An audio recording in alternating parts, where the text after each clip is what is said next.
capítulo 13.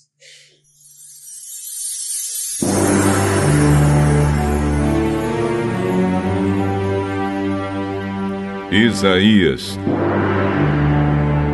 capítulo 13.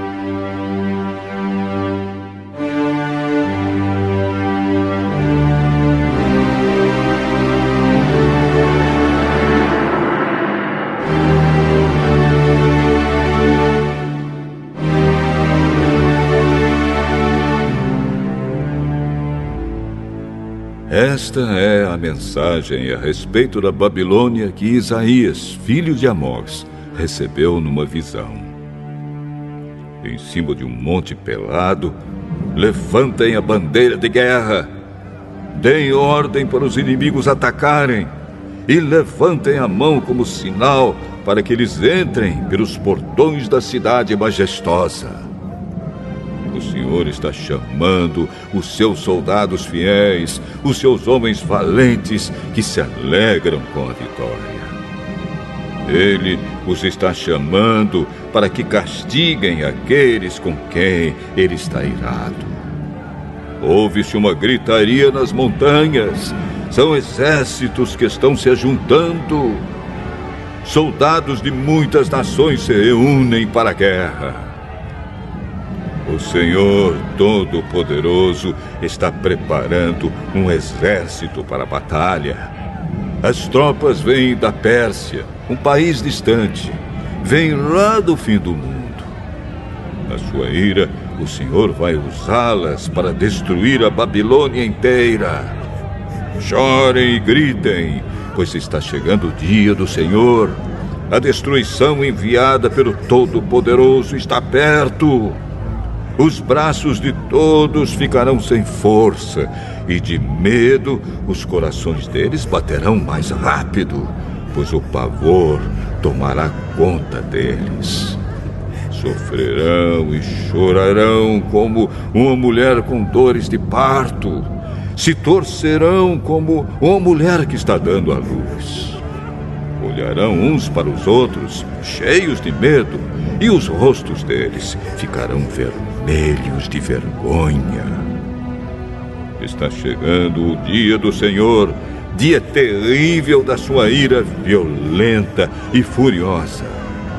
A terra será arrasada e os pecadores serão mortos. Todas as estrelas deixarão de brilhar. Logo ao nascer, o sol ficará escuro e a lua também não brilhará mais. O Senhor Deus diz: Eu vou castigar o mundo por causa das suas maldades. Vou castigar as pessoas perversas por causa dos seus pecados. Acabarei com o orgulho dos vaidosos e humilharei as pessoas violentas.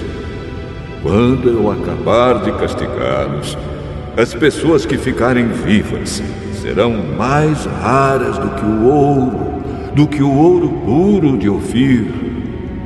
No dia em que eu, o Senhor Todo-Poderoso, mostrar a minha ira e o meu furor, farei com que os céus tremam e com que a terra saia do seu lugar.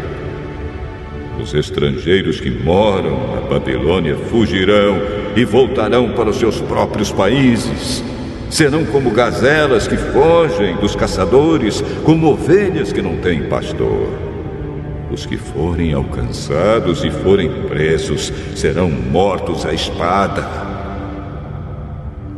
Diante dos seus próprios olhos, os seus filhos serão esmagados, as suas casas serão assaltadas e as suas mulheres violentadas. Contra os babilônios vou atiçar os medos, um povo que não faz caso de prata nem de ouro. Com as suas flechas, eles matarão jovens, matarão crianças e bebês, sem dó nem piedade. Babilônia é a glória e o orgulho do seu povo, a mais bela cidade de todos os reinos. Mas ela vai ficar como Sodoma e Gomorra, quando eu as destruí. Babilônia ficará completamente vazia e nunca mais ninguém morará ali. Os viajantes árabes não armarão ali as suas barracas e nenhum pastor levará suas ovelhas para pastarem lá.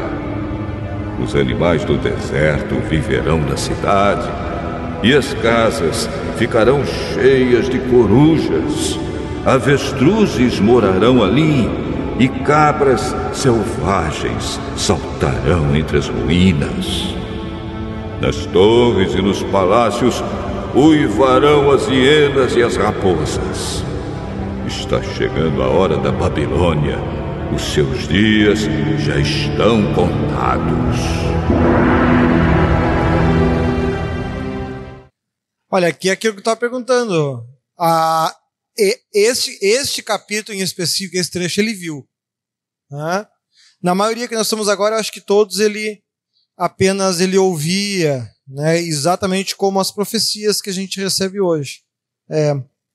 Agora, este 13, ele viu.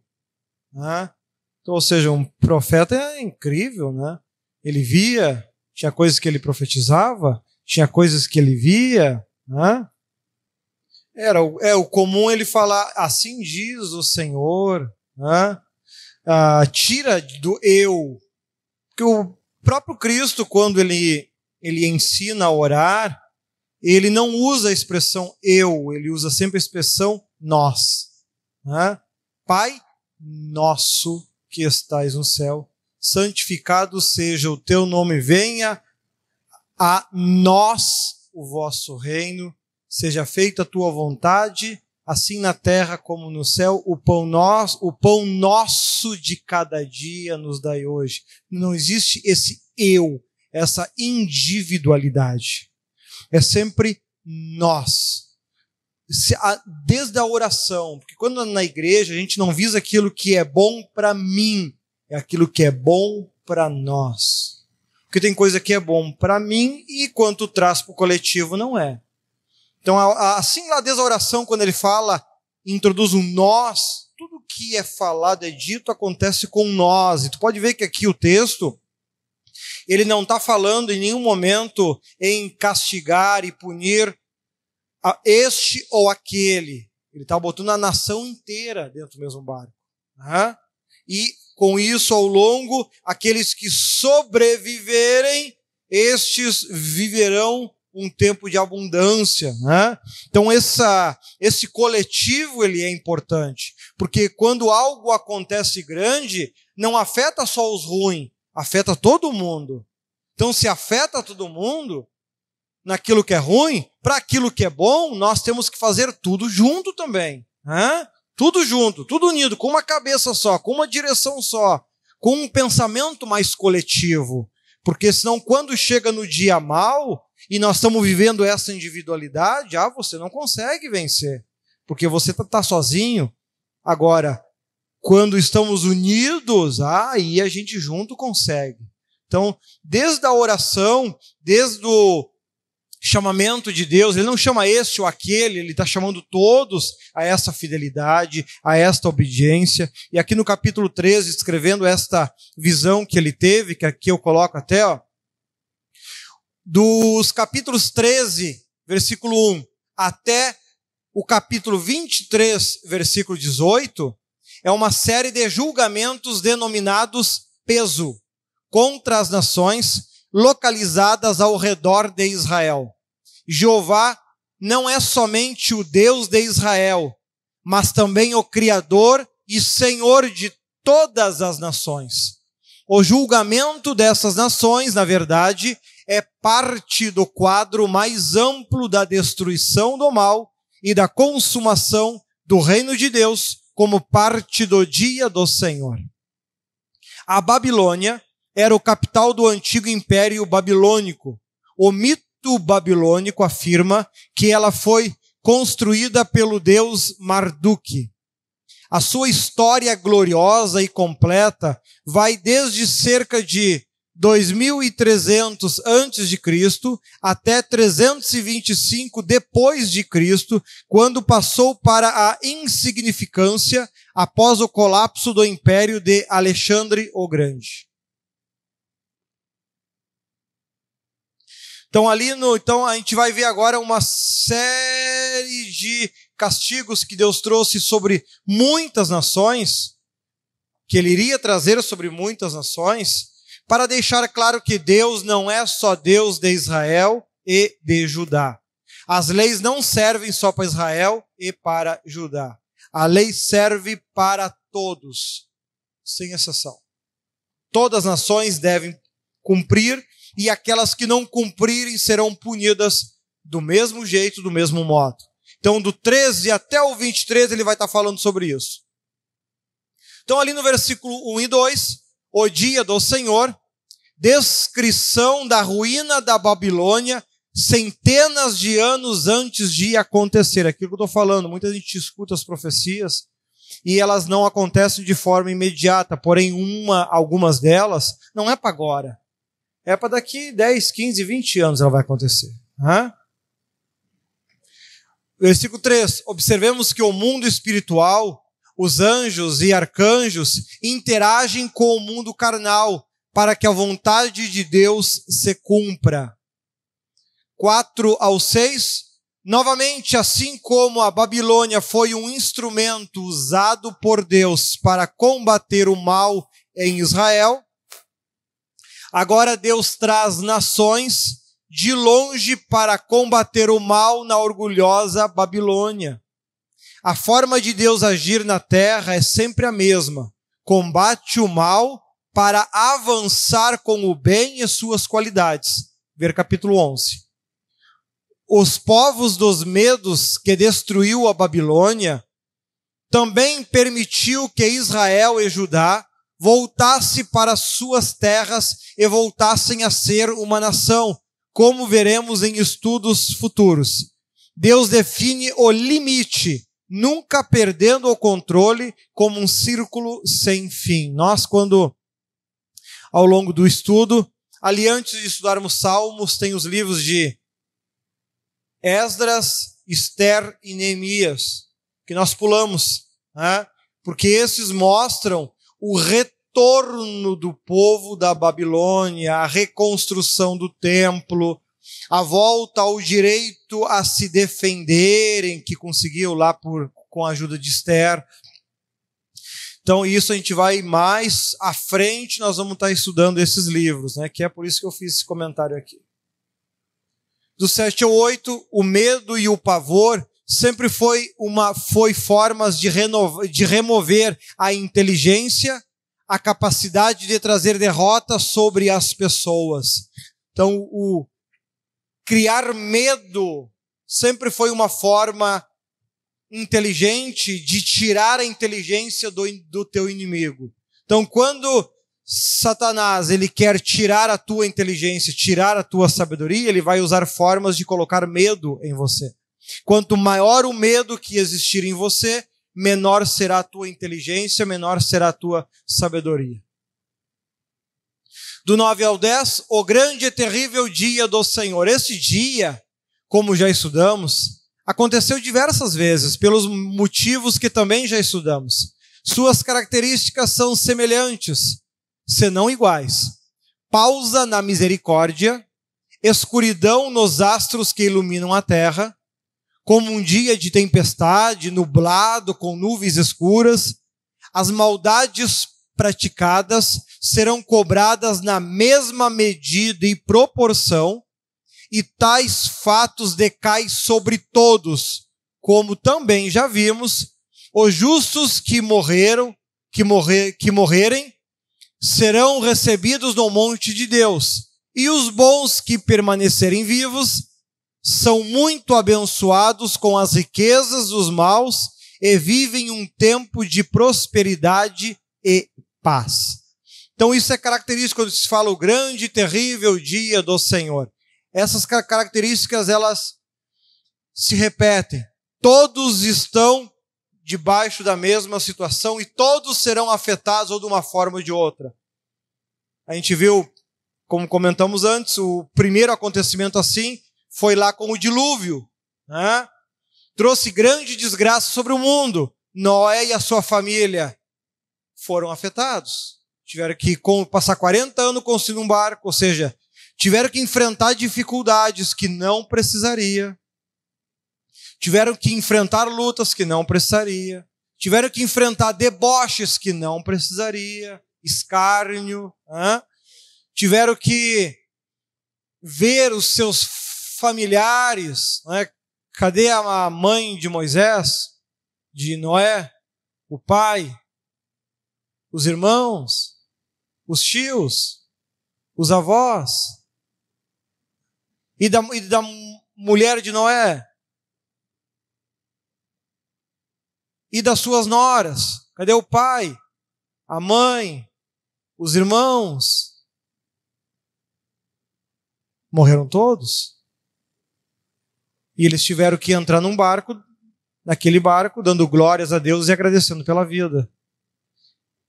As noras podiam dizer: a minha família inteira morreu, mas eu estou viva, graças a Deus por isso. Isso é servir a Deus. Só assim a gente consegue ter a proteção de Deus. Se desde o início da Bíblia foi assim. Deus nunca agiu diferente. Nunca foi diferente. Deus poupou a família das noras de Noé porque elas eram obedientes e fiel a Deus? Não. Morreram. Agora, como Isaías está descrevendo aqui, os bons que morrerem, esses são levados para o monte do Senhor. E esses vão morar no céu com Deus. As crianças que morreram, essas foram morar no céu com Deus e terão uma vida muito melhor do que aqueles que ficaram aqui. E aqueles que sobreviverem, viverão um tempo de paz e abundância. Pergunta se Noé tinha algum vizinho incomodando que a cerca estava 1 centímetro mais para o lado dele ou do outro. Que vizinho? Pergunta se Noé tinha algum vizinho botando o som alto. Bem colocado. Noé perdeu a sua casa e ganhou o mundo. Podia escolher onde quer morar. Hoje eu vou morar em Paris. Mês que vem, eu estou enjoado, eu vou para a Espanha. Ou seja, então essa visão que Deus está querendo que a gente tenha, construir isso em nós, para que a gente passe ao longo do livro de Isaías, conseguirmos sermos moldados e conseguirmos interligar a vida espiritual com a nossa vida carnal. Porque, por vezes, a gente divide isso. A gente pega a nossa vida carnal e divide como se fossem coisas diferentes. Então, se algum dos nossos parentes morre, começa a cobrar a Deus, por que isso, por que aquilo, por que aquele outro, por quê? Porque a gente não consegue interligar que as duas coisas continuam, que uma coisa está ligada à outra. Né? Então, nós temos que conseguir, independente do que aconteça, dê glórias a Deus, né? A desgraça toma uma proporção tão grande que poucos sobrevivem nessas regiões. Essa é a desgraça que Deus estava prevendo, né? Quando acontece esse momento, o grande e terrível dia do Senhor, que a Bíblia, em várias situações, ela descreve. Morte é característico dela. Mas não é morte um aqui, o outro lá adiante, não. É morte de caminhar, é de varrer ruas inteiras. Né?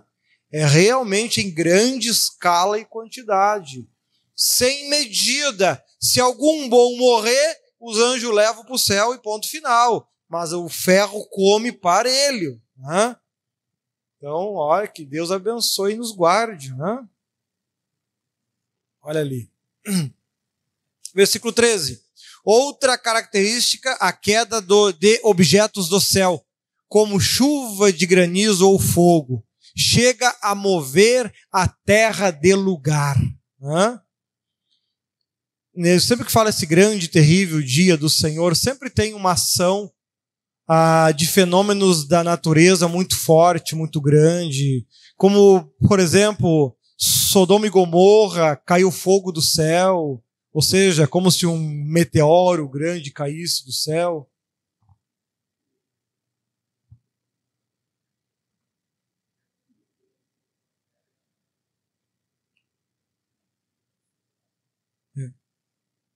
Quando a gente estudou lá atrás o dilúvio e o efeito que ele trouxe sobre a terra, lá nós estudamos que o dilúvio ele causou uma mudança na terra de forma significativa. Ele mudou as características naturais da terra, clima, ar, alimentação e assim por diante.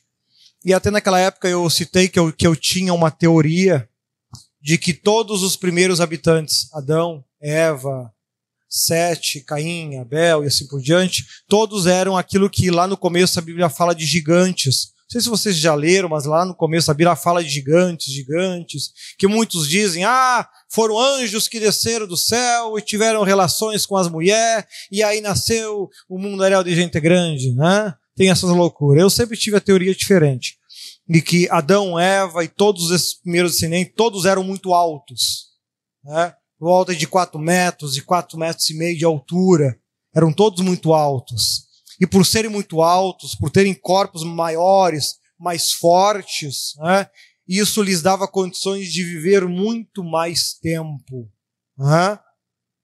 Essa era uma teoria, como eu dizia na época. Depois, em um dos estudos, um dos encontros de pastores, um anjo estava falando sobre isso, ele confirmou que realmente era assim, né? E que inclusive naquele tempo o ar, a alimentação era outra, completamente diferente, por isso eles conseguiam viver tanto tempo assim, né? Que depois do dilúvio houve uma mudança no tipo de alimentação, no ar que a gente respira, né? Isso mudou, e a gente, quando coloca o tempo de vida dos antigos em um gráfico, que nem eu coloquei lá, a gente observa que depois do dilúvio essa curva foi descendo ladeira abaixo e ficou aí por no máximo 120 anos. 14:16, o sofrimento é tão grande que a única forma de se defender ou tentar é se escondendo. Assim como eles foram maus com o povo, a mesma medida virá contra a Babilônia. 17:18, a confiança que Deus tem no que fala é tão grande que Deus novamente declara não apenas que a Babilônia destruiria Israel, mas também anuncia que os medos iriam posteriormente destruir a Babilônia. Porém, com uma diferença, para que não virasse um círculo vicioso. Os medos não iriam ter interesse na prata nem no ouro, os que os leva mais à frente a libertar Israel e Judá e permitir que eles voltem às suas terras conforme promessas de Deus. Então veja que Deus ele é inteligente, porque se Deus despertasse uma nação com raiva e ódio para destruir a ruim, depois ele ia ter que despertar outra nação para destruir essa que teve a ódio e raiva e despertar outra, e isso ia virar um círculo vicioso.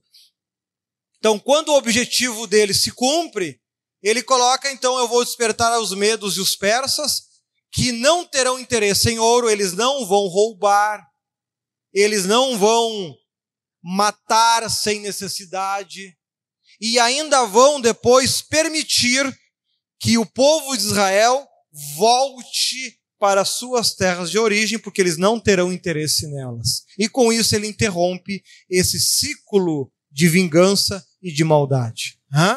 Veja como Deus é inteligente naquilo que ele faz.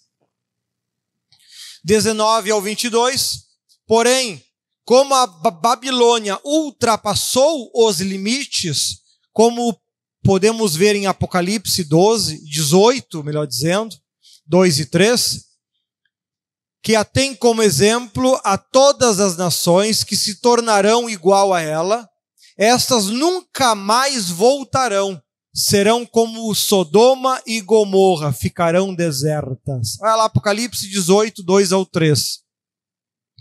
E ele bradou com voz poderosa: caiu a grande Babilônia. Ela se tornou habitação de demônios e antro de todo espírito imundo, antro de toda ave impura e detestável. Pois todas as nações beberam do vinho da fúria da sua prostituição. Os reis da terra se prostituíram com ela. À custa do seu luxo excessivo, os negociantes da terra se enriqueceram. Ou seja, quando o ser humano ultrapassa os limites que Deus definiu, isso vai trazer desgraça e sofrimento sobre ele. Aquilo que eu tenho aqui falado bastante sobre ao longo desta manhã, né? Aí a gente imagina o poder que Deus tem. Uma nação poderosa com... Olha, a Babilônia era uma nação que despertava inveja em todas as nações do mundo. E Deus a arrancou do mapa de tal forma que nunca mais ela foi reerguida ou reconstruída, né? Então, se Deus ele fez isso com uma nação inteira, por que não faria isso comigo e contigo? Hã? Deus é amor, ele nunca vai botar ninguém no inferno. Ele arrancou países do mapa, nações do mapa. O que é eu e tu? Hã? Então, olha, tem que tomar cuidado, não dá para brincar com esse Deus. E a salvação, quando a gente fala no Novo Testamento, que fala muito que a salvação é individual, né? Quando você quer entender melhor isso, se coloque no lugar de uma das noras de Noé. Se coloque no lugar delas, vivendo aquela situação. E aí se pergunte, se você estivesse no lugar delas, como você reagiria com relação a Deus? Qual seria o teu pensamento com relação a Deus? Se coloque no lugar delas. Faça uma autoanálise. Olha para dentro de ti. Como você reagiria se estivesse no lugar de cada uma delas? Pensa nisso. Isso é se converter. Isso é realmente estar a caminho da salvação. Qualquer coisa diferente disso, você ainda tem muito que aprender.